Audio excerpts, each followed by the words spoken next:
The president and his staff putting the finishing touches on the State of the Union. The president did a run-through yesterday in the map room of the full speech with teleprompter, getting ready for the big moment tonight. He'll start off by listing his accomplishments in his first year, tax and regulatory reform, first and foremost among them. The president believing that he's laying the groundwork for a playing field on which American businesses can thrive. Of course, there likely may not be much mention of the big legislative failure of last year, which was the failure to repeal and replace Obamacare, but the president still holding that in reserve for 2018 or beyond. The first year of his presidency was really all about getting some of the tougher legislation through, legislation that could be considered to be partisan. Now the second-year agenda is going to look toward bigger picture items that he can attract a fair amount of bipartisanship, the president is hoping. And on his laundry list are furthering the creation of jobs, growing the economy, a big infrastructure package, immigration, trade, and national security. On infrastructure, which is the big area that the president believes he can get some bipartisan support on, the White House is touting a plan that's somewhere between $1 trillion and $1.8 trillion, depending on who you listen to. The president said the other day $1.7 trillion.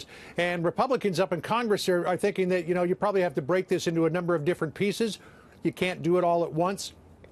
Maybe do roads and bridges in one, do FAA and some other items in another one. The Democrats, though, already critical of the president's efforts to rebuild America's infrastructure. Chuck Schumer, in an op-ed in the Washington Post, saying, quote, "The president promised $1 trillion investment in our infrastructure on the campaign trail, but since he took the oath of office, Congress hasn't heard much about his plan, and what we have heard isn't promising."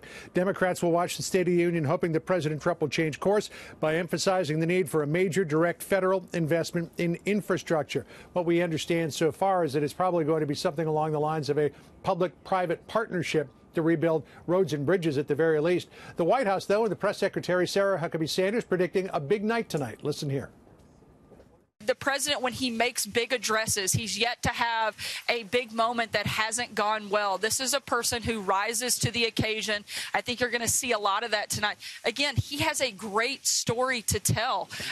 There have been a lot of things that the media has tried to distract from the successes of the president, but tonight this is his stage and his time to talk directly to the American people, and I think you're going to see a lot of the president himself come through in his words at the State of the Union tonight. Historically, presidents in the past have used the State of the Union as sort of a booster rocket for their agenda for the year. The president, in his address to Congress last year, was an official State of the Union, was basking in the afterglow and seemed to get some momentum for about a day. And then Jeff Sessions recused himself from the Russia investigation. So, Bill and Sandra, what remains to be seen, can the president use this to create some momentum, or is the next shoe going to drop in the Russia investigation or something else that'll take this off the front page? Wow.